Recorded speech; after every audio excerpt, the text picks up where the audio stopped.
This is the point in the show where the title of the pay-per-view is no longer Battleground, it's Massacre. And it better not be any other way or there will be hell to pay. Brock Lesnar versus Seth Rollins for the WWE World Heavyweight Championship. This feud has been a hot-ass mess. And I understand why now. It's because Seth Rollins has absolutely no identity whatsoever. I look at this guy and I don't know who the hell he is, and quite frankly, I don't even know if Seth Rollins knows who he is because I don't know, man. I think you do know who he is. I just don't think you like it. I think. Yeah, he's a punk. He's a bitch. He's weak. That's what he is. I don't want to accept that though. That's what I'm saying. I don't want. You know who he is. You just don't like it. So you're saying you don't know who he is, but you do. And you know what? The whole point is that he's a punk ass bitch, and it works. I think people. I'm not saying it does not. I'm not saying it's the best. I'm not saying it's the best use of Seth Rollins. I'm just saying it's been effective and it's still effective. People still want to see Rollins get his ass kicked, including me. I'm looking forward to the Massacre. In what way, though?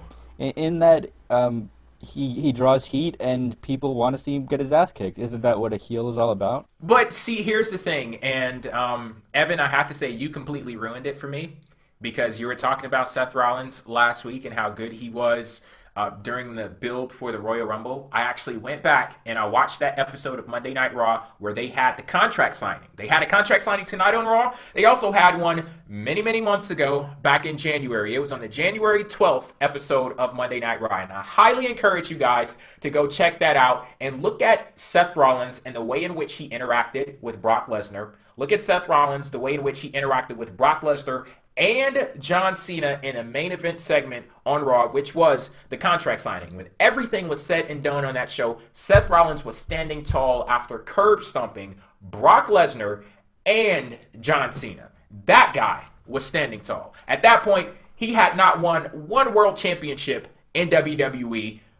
Brock Lesnar had conquered the fucking streak. John Cena, 15-time world champion, and Seth Rollins was there commanding everyone's attention. I look at him back then and I look at him right now, two completely different guys, and I don't know why WWE looked at the previous Seth Rollins and said that wasn't good enough. I'm not really sure why you think it's different. To me, Seth Rollins has been this way since the night after Payback, and he's had his moments that have been more badass than he's been recently, but more or less he's just been a punk ass bitch.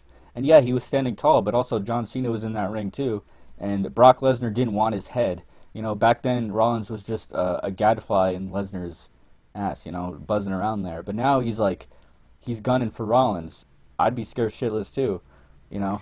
I mean, he was gunning for him back then too because he called him Mr. Curb Stomp, and he talked about like they were standing face to face backstage, and Seth Rollins showed absolutely no weakness. He showed no vulnerability in any way, shape, or form. He was standing toe to toe with Brock Lesnar, and he told him to his damn face, I am the future of WWE. He basically said that title that you have on your shoulder right there, I'm taking that. Yeah, he had no fear, and he looked right into his eyes. That was an amazing... I remember us going like, this is great.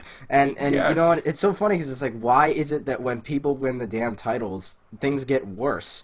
I thought that was when things got to their absolute best. It's almost like we build it, it culminates, and then... okay, we're done. Yeah, like that. The house is built, so peace. Like, I mean, no, come on. That house can still flourish. You can still paint that house. You can still, put new furniture in that house. You can, whatever. I mean, you can add on. You can make it that much better, and that's what the title run is supposed to do. And I feel like with Seth Rollins, he's just been going backwards. And not only that, but I also look at it this way. Seth Rollins, unquestionably, isn't supposed to be called the future anymore once he wins the title. I think he is supposed to be the present day, the living, breathing present day, and they're still calling him the future. And I just, that doesn't add up anymore. Like, the championship is supposed to be when you are the present, not you're still the future. And Rollins is the present, like you said. I don't see it peaking any higher than what he's gotten, unfortunately. I think his character might get better, but I think his run now is pretty... It's pretty much as good as it gets, what he did at WrestleMania. Can't get any worse. Well, I mean, that's one way to look at it, but I don't know, man. I see Lesnar kicking his ass. I think it's going to go exactly how Heyman said it is, and people are like saying, "Oh no, that's too obvious. It's not going to go like that. There's going to be some sort of screwy ending." I say no, it's not. They're telling you how it's going to end, and it will end just like they told you. Brock Lesnar is going to kill Rollins. He's going to be the champion, and he's going to go into SummerSlam with the belt. Now, Steven. Yeah. You've been watching WWE as long as I have. 1999. Uh-huh. You know, some fuckery is abound. Yes, it's sir. coming. It's not. Look, I agree that usually you could sense the fuckery. I don't think so this time. I think this is the end of Rollins. Sometimes you just have to give you the payoff, and Rollins has been running from the payoff for over a year now. And who better to give you the payoff than Brock Lesnar? And everything's going away from Rollins. He lost J&J. He lost Kane. What kind of ending is going to save Rollins? That's going to prolong a Rollins-Lesnar feud, you know? Does anyone want to prolong? Yeah, but they fought already 3 times. Does anyone want to see Triple H fight Brock Lesnar a 4th time? If anything, we might see... Oh, no, I'm not saying I want that. Yeah, I mean, I just can't see, I don't see Rollins winning, I honestly don't. I'm not going to say I'd be shocked if he won, because, you know, like you said, the screwy ending, but I just expect a clean massacre, and I expect Lesnar to beat him, and that's just how it's going to be, you know? I mean, I'll be honest with you, I don't see Brock Lesnar coming away with the championship. I see him beating the hell out of Rollins for the most of the match, and I see the fuckery is abound, as Jay so eloquently put it, and and I really don't think Brock's gonna leave with the title. As much as, you know, it seems like a very potent possibility, like it's going to happen. It just seems like that's why I just feel like it won't. It's like, yep, there's a 99.9% chance this is gonna happen, and here's why it won't.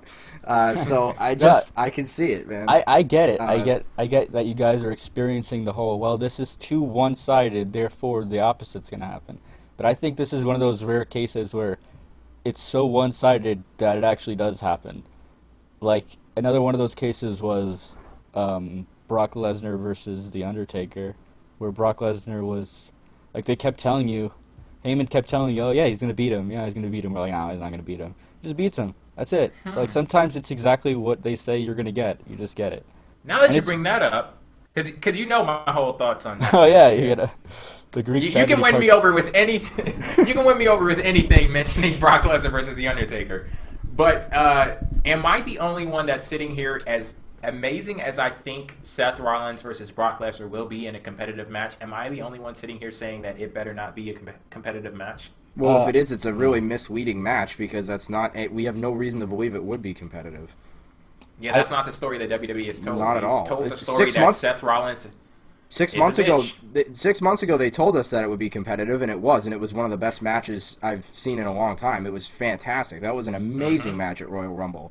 But, like, it's so different now, and we're only 6 months ahead of that. That's what's so crazy to me. It really just, wow. I do think it will be competitive.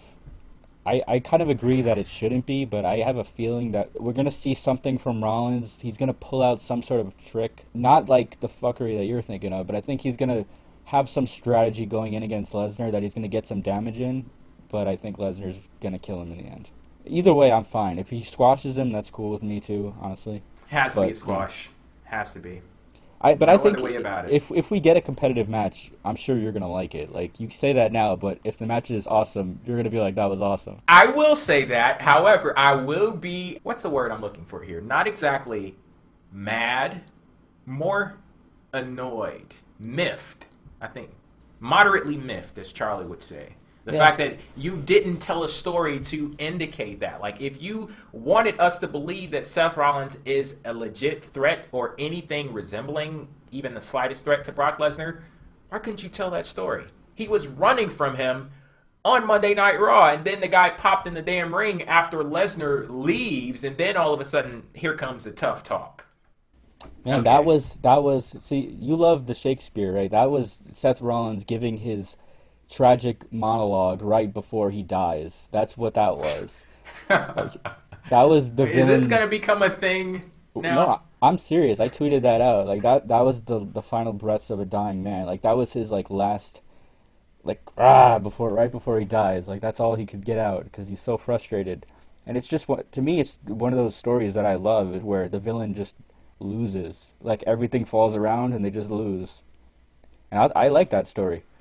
Well, see, it makes sense because your prediction is, things are going to work out the way that, they're telling us it is. But see, I can't subscribe to that until I see the match.